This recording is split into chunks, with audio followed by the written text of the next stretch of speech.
J'ai eu envie d'écrire un livre sur Julie Gaillet parce qu'elle m'a intriguée. Je l'ai rencontrée plusieurs fois et j'ai trouvé qu'elle était pleine d'ambiguïté, d'ambivalence et j'ai eu envie d'en savoir plus sur cette actrice qui vient d'une très bonne famille mais qui est très engagée à gauche, qui a toujours été plutôt du côté des intermittents et qui tout d'un coup se retrouve dans le pouvoir, au cœur du pouvoir où elle a l'air extrêmement à l'aise, qui est entourée de gens anonymes et en même temps d'hommes d'affaires très puissants comme François Pinault par exemple. C'est tous ces paradoxes qui m'ont intéressée et qui m'ont donné envie d'en savoir plus. Julie Gaillet est une femme d'influence. Elle exerce cette influence de manière différente, dans son métier d'abord en tant que productrice. Ça l'intéresse de pouvoir changer les choses. Elle veut s'entourer de gens qui ont du pouvoir et qui peuvent l'aider à exercer cette influence politiquement, artistiquement.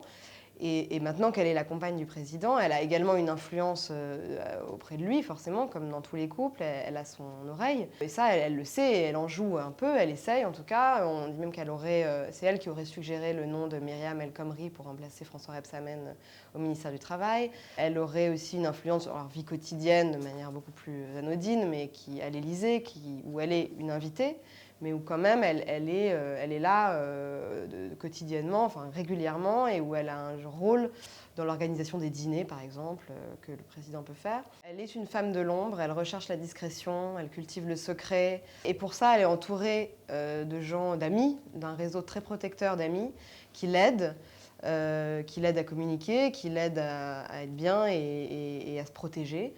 Et en ça, c'est une vraie femme de l'ombre. Elle-même répète souvent « je suis une femme de l'ombre ».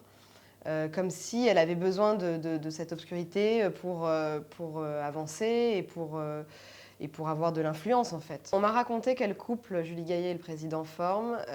Ils sont très amoureux, m'a-t-on dit, plusieurs fois.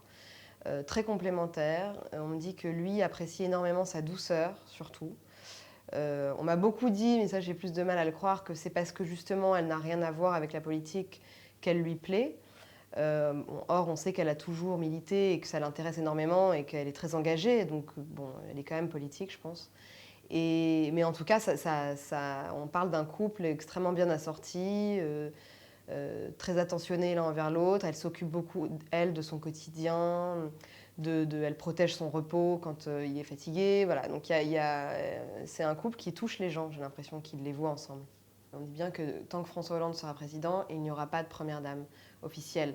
Mais il n'empêche que dans le cercle proche de François Hollande, dans son entourage, Julie Gaillet est considérée comme la compagne et elle excite les ambitions, voilà, les envies, les enjeux. Et donc elle a quand même un statut et une influence de première dame.